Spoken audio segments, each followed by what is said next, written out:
Today I'll be cooking some spare ribs, smoked spare ribs on a country smoker barbecue grill.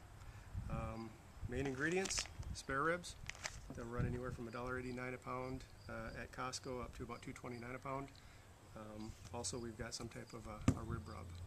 First thing we want to do is go over to the grill and make sure everything is ready. Inside a country smoker, you've got your cooking grids, a heat dome, and then your grate and fire pot down below. We want to make sure the grate is seated properly, all the ash is out of it, and that the fire pot is nicely sealed down to the floor of the barrel, so all the air that's blown through goes through the holes of the burn grate.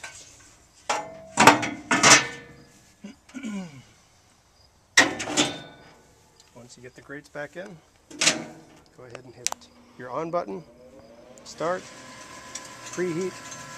I like to heat it up to about 500 degrees before cooking anything, to just heat everything up, kill any bacteria or anything that's grown inside the grill. The next thing you want to do is you want to make sure you've got pellets in your hopper. What I'm using is kind of a maple blend pellet.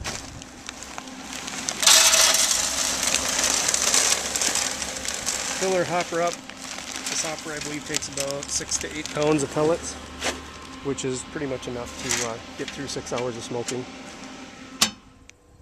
From there, we go ahead and we start prepping our ribs.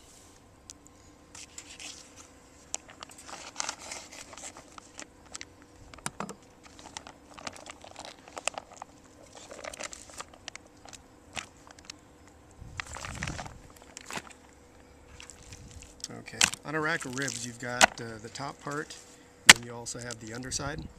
This right here is called the skirt on a rack of spare ribs. Typically, you want to take that off. It's just kind of extra meat. You can either put it on the grill and use it as an appetizer. It's usually done within a couple hours. Gives it a nice smoky flavor. I usually throw it into the crock pot and use it in beans, or just go ahead and turn the crock pot on for 6-7 hours and turn it into pulled pork. From here, turn it around, count up 3 ribs, take a screwdriver, run it underneath this membrane. This membrane does not allow any of the smoke or any of the flavoring from the spices to penetrate, so you want to make sure you take this off. This is probably the most important part to making ribs, is getting this liner off.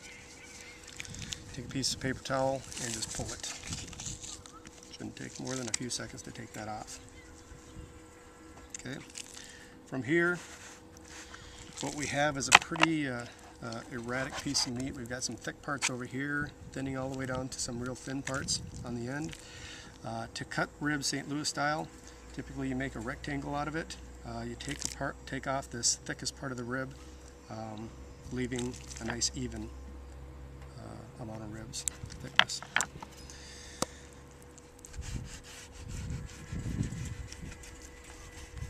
At this point, I'm cutting right through the ribs. Make sure you have a nice sharp knife in order to go through. Take this chunk, throw it in the crock pot, turn it around, and just to make the ribs look good, nice and rectangle, that's a beautiful set of ribs. Okay, from there, take our spices and give the whole rack a nice coating of rubs.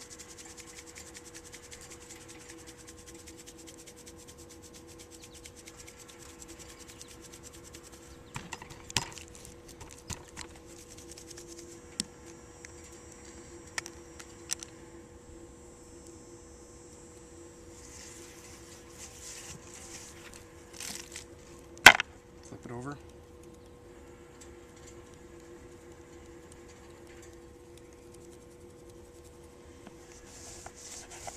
Usually the fattiest part of the rib is right here. If you're not the type of person that likes fat, go ahead and take that off, throw that away. Otherwise, just give this a nice heavy coating of rubs. Okay, let's go back to the grill. If you watch that thermometer, you can see we're starting to move up in temperature. Once it hits about 400 to 500 degrees, we know that the grids and everything are nice and sterilized, and we can go ahead and turn the grill back. to about the 10 o'clock position. On a day like today, it's about 60 degrees outside. You'll get about 225 degrees right there. Okay, we're on our last rack of ribs.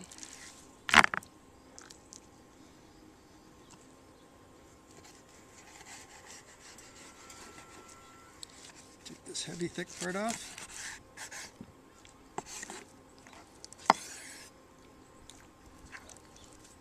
Flip it over. The end off.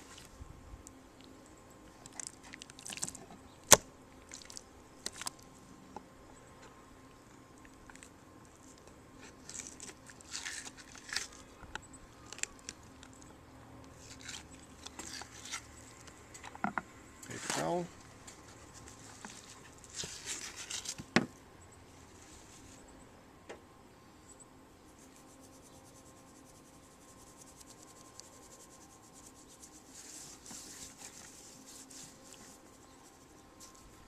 Any type of rib rub is good.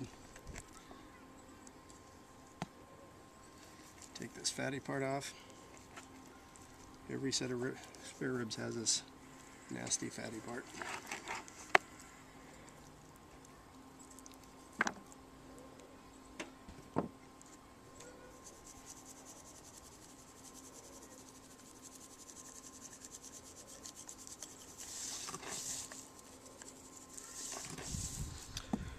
Alright, let's go check out the grill.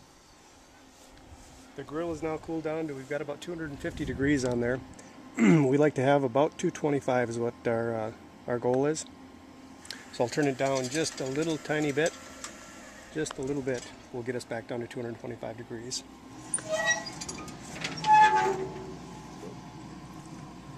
Go ahead and set our ribs in.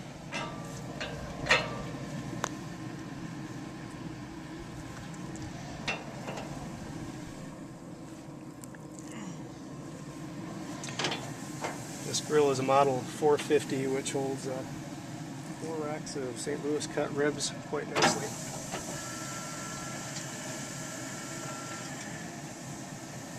Okay.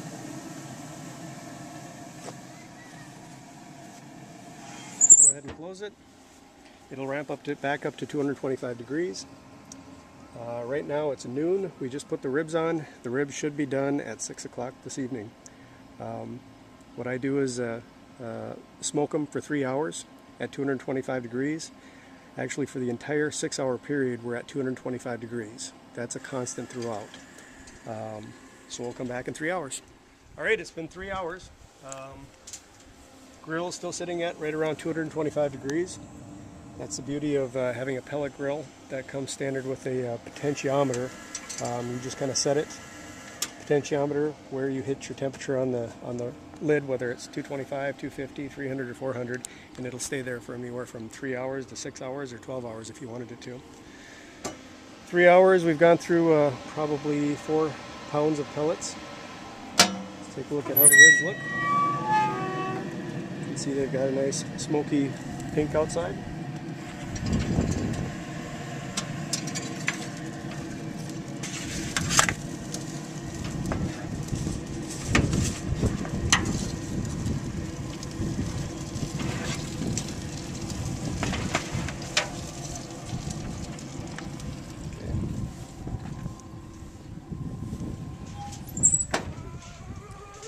Alright, the next step is to wrap the ribs.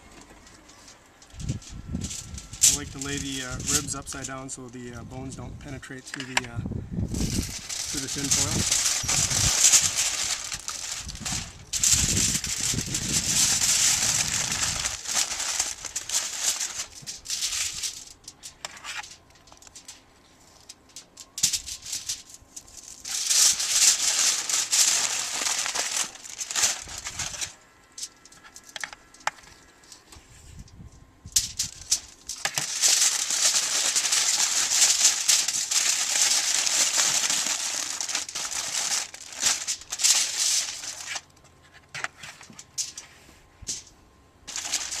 If you take a look at the meat here, you can see that the smoke has pretty much gone all the way down to the bone of the rib. You can see they're nice and juicy. because a pellet grill uses a fan as convection to keep the fire going, it's also a convection oven, which holds the juices in much better than a gas or charcoal grill.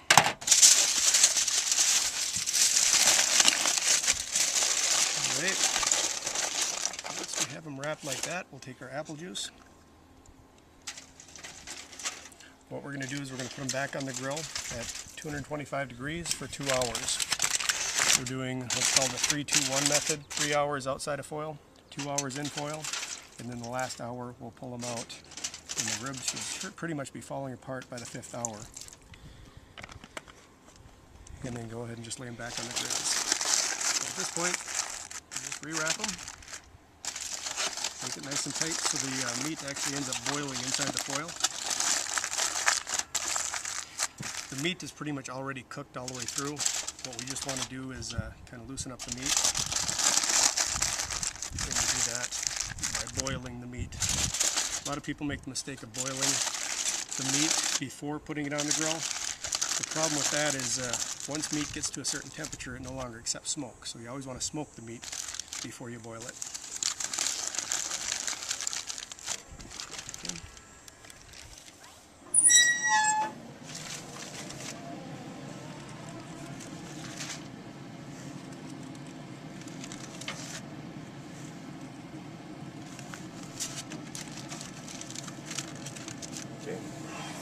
There we go. We'll come back in 2 hours.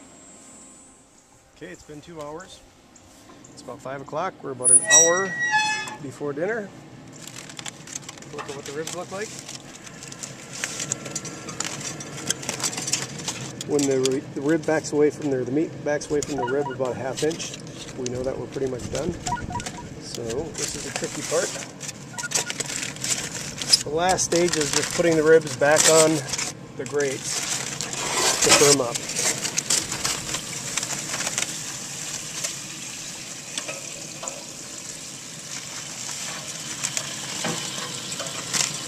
You can see if I just lifted it up in the middle, the ribs would fall apart.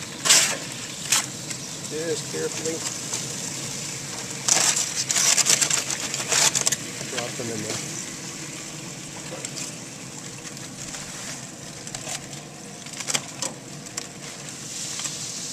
See that rack? You can tell the bones are just perfect.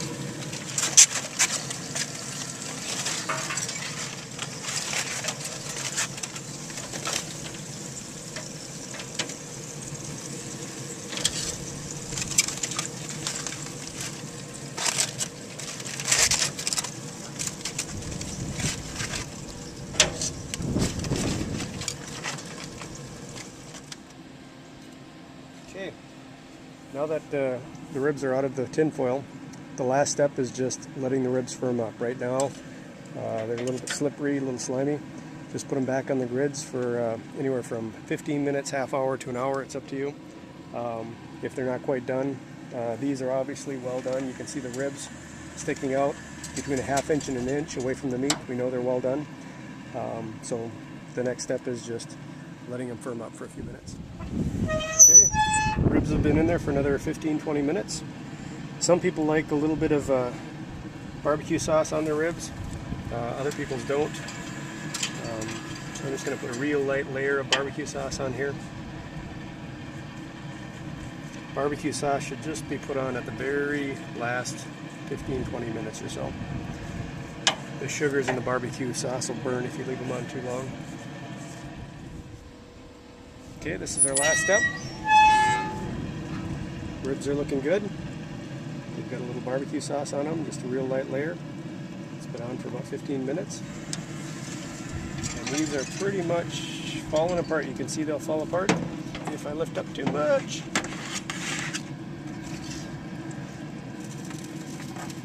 Done just perfectly.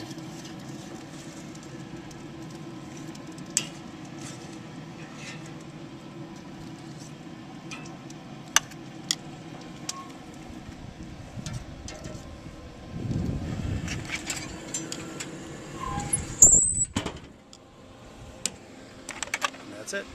Let the ribs rest for about 10-15 minutes and they're ready to serve.